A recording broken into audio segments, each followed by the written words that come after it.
Mountain View police say they arrested a woman in connection with a string of hate crimes in the city's downtown area last month.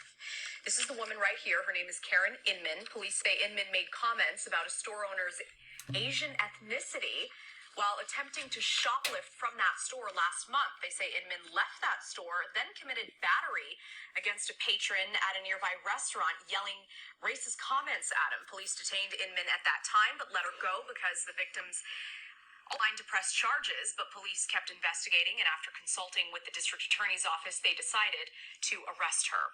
Well, NBC Bay Area, Telemundo 48, and our parent company, Comcast, have all partnered with the Bay Area-based Asian Pacific Fund.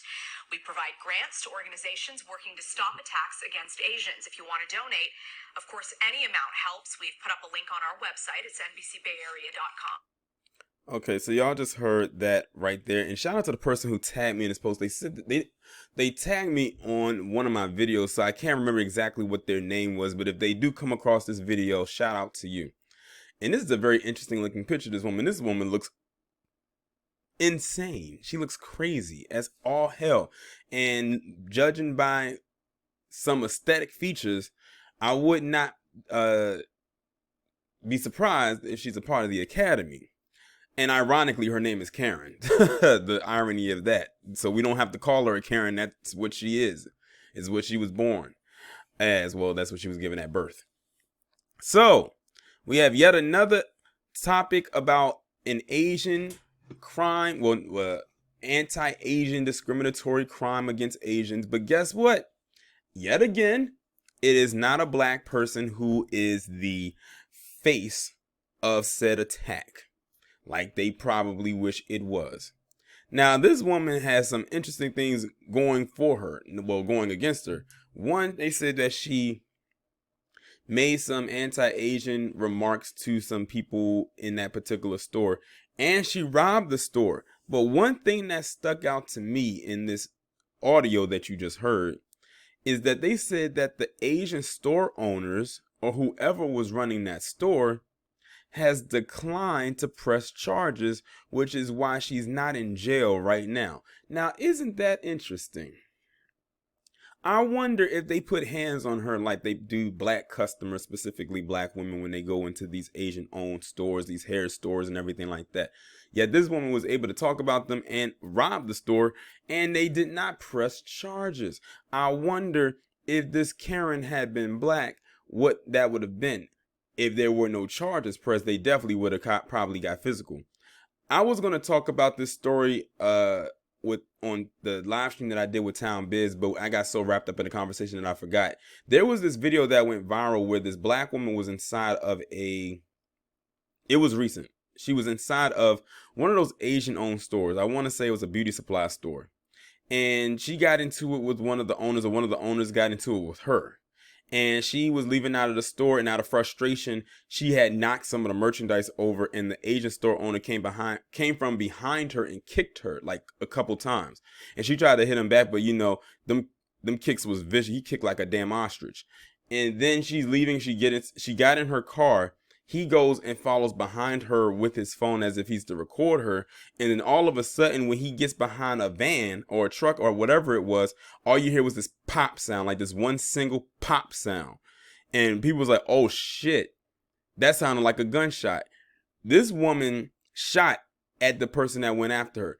Now, she didn't hit him, but she did enough to make his ass back up and stop following her. Cause she pulled that gun out fast because she was in the car. I think she shot from her car. Like, she got in the car and rolled down the window and shot at him, but she didn't hit him. But it was enough for him to back up, and all you saw at the end of the video was her pulling out of out of the parking lot, and him still recording her as she drove away.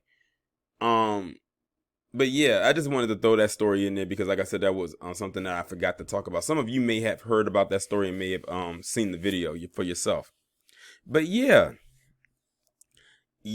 I wonder, is mainstream media going to push this, or are they going to still continue to push this propaganda that most of the anti-Asian violence is coming from black people? And notice at the end of the broadcast that you heard, they have a whole bunch of anti-Asian funds and anti-Asian hotlines and anti-Asians this and anti-Asians that to help support them.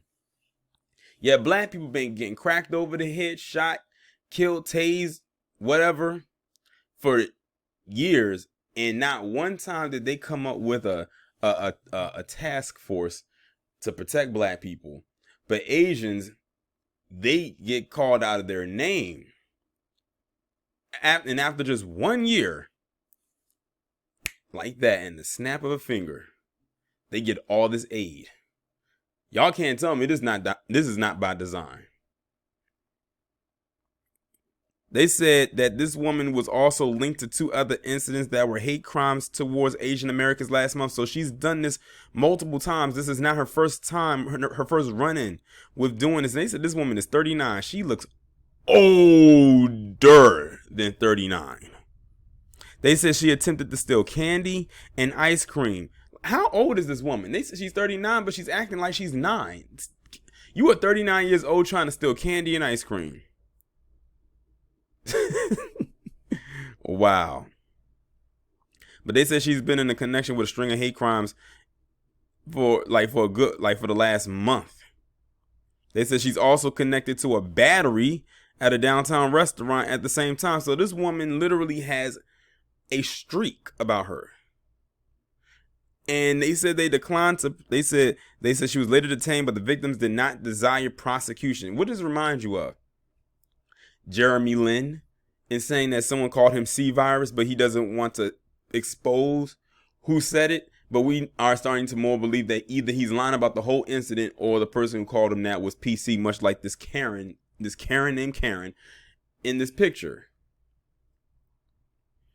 Let's see. They said due to the department's policy to proactively investigate any hate crimes, the investigation of the 2 incidents continued, and the cases were reviewed at the Santa Clara County. They said she was released after police determined neither of the crimes were witnessed by their officers. So basically, she's out in the street and she can attack again if she wants to, and she probably will. This is probably a rush for her. They said they had booked her on suspicion of petty theft, robbery, and 2 counts of violation of civil rights by force or threat. She gonna do it again. I'll be surprised if she doesn't. The only thing that'll keep her from doing it is the fact that she got caught and she has a mugshot out there now, so people will know what to look for. But that won't stop her. She's a Karen named Karen. She's literally acting out her name. Y'all let me know what y'all think about this down in the comments. Like, share, subscribe. If you haven't done so already, make sure that you text the number that is pinned down in the comments below so you can receive notifications every time I upload a new video.